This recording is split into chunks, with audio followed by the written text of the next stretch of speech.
I've always wanted to be an audience member to this play. Music has the power to do that, not just jazz. My grandfather was one of those musicians, among other fabulous musicians. It's really very one-sided, being a performer. I wouldn't trust myself with.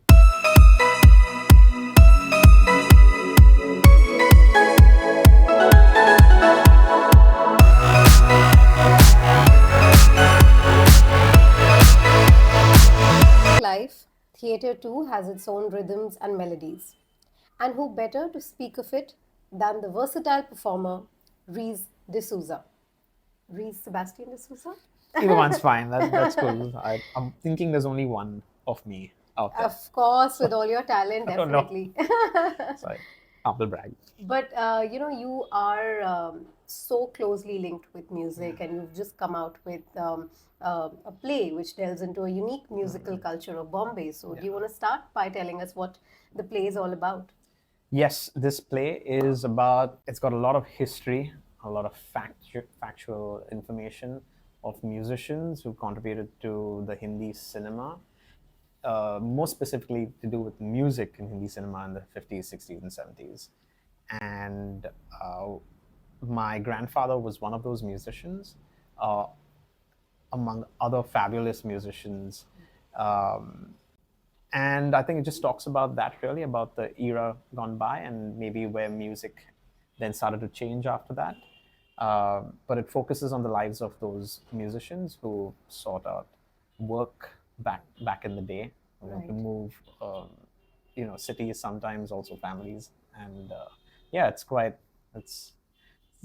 there's quite a lot going on in 1 hour of Lovely, this play. lovely. And we speak about jazz in the play, and it has a very interesting history even in the US. So, do you want to just start by telling us a little snippet of what the history was like, so the audiences just to sort of reel them into the story?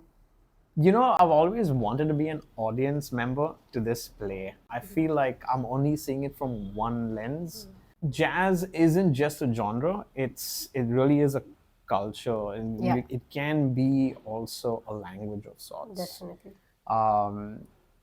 And in a nutshell, jazz is also politics, Yes. because I feel definitely. like you can study jazz as a subject, Yes, definitely. or you can find it in any walk of life, Right. just like politics. Absolutely. So, so I think that for me means that jazz really transcends boundaries, always has.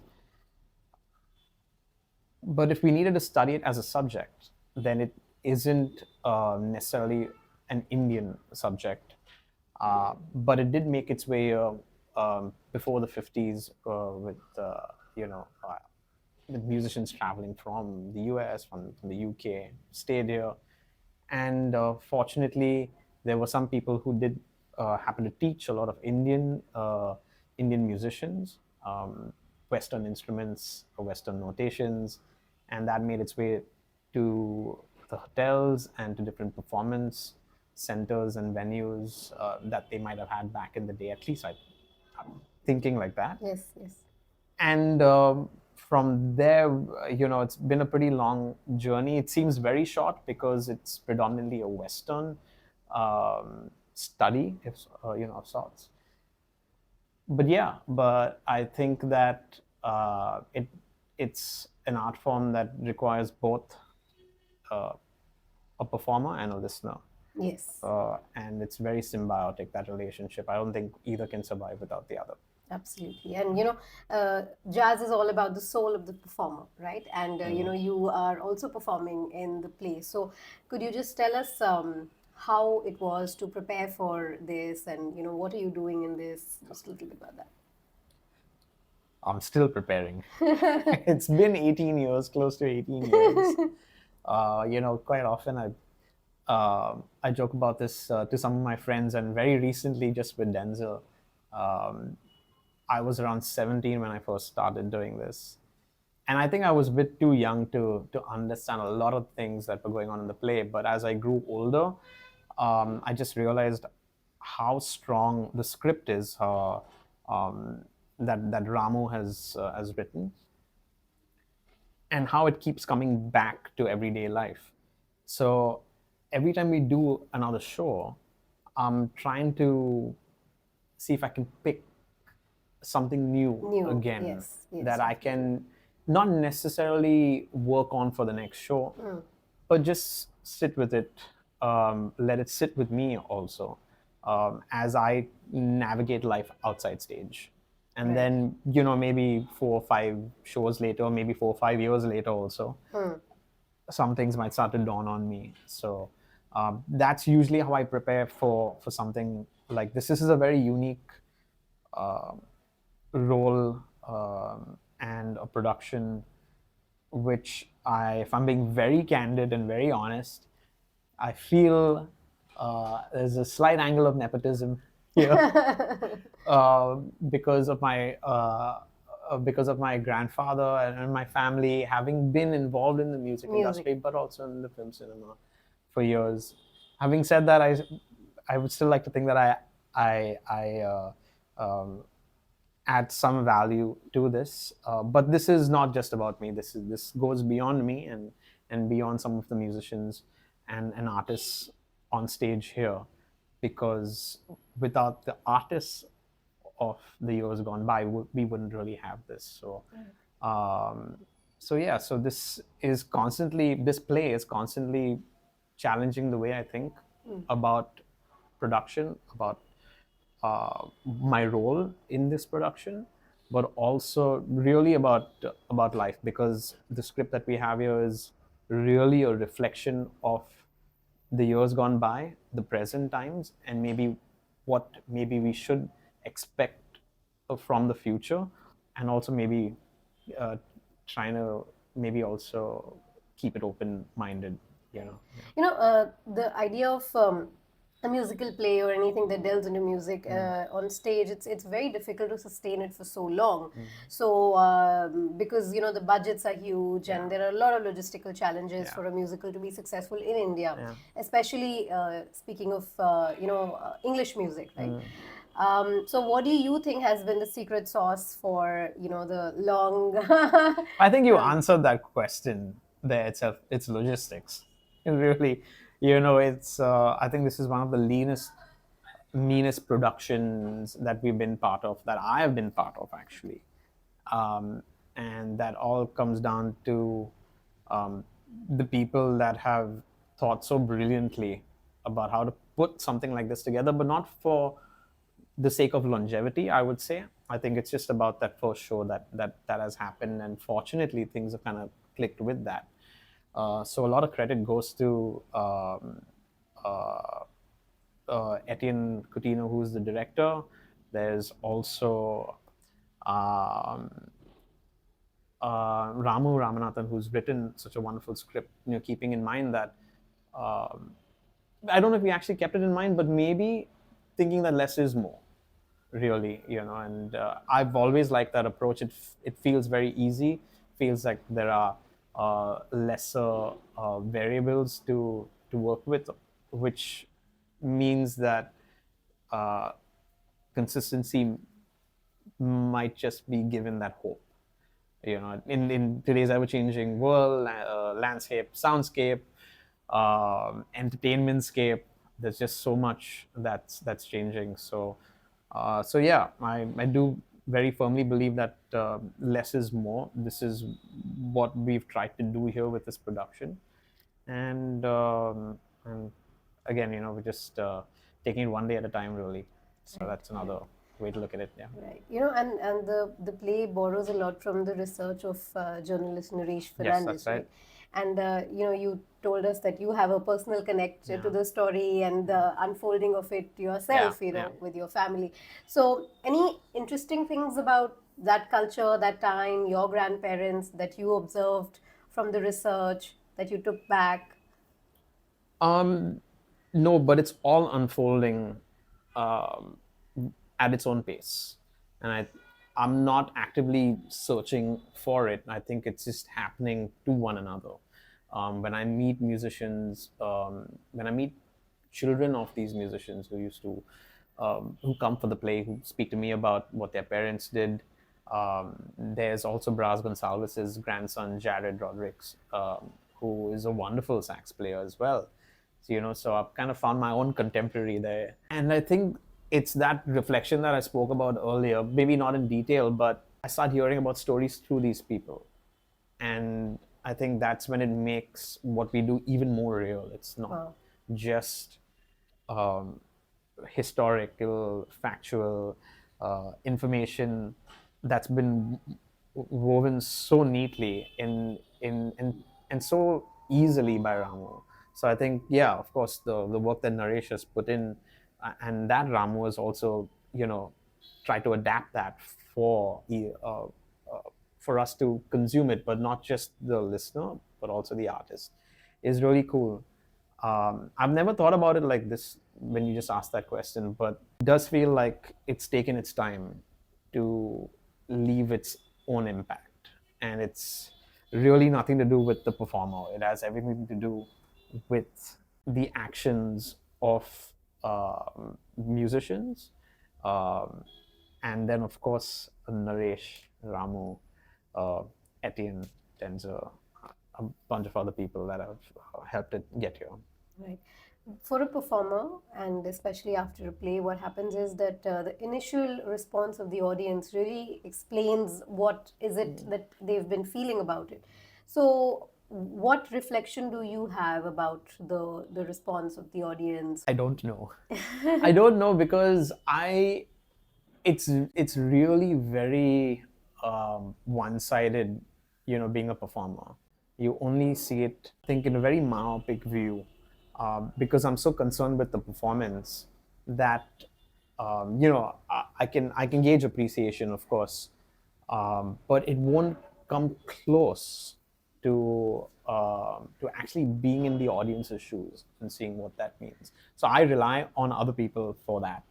So I will talk to some of my uh, harshest critics of my friends, actually, who really do keep things very real with me. And I look to them, and I look towards them and for them when it comes to knowing, or, or asking them what did this mean to them or to other people around them.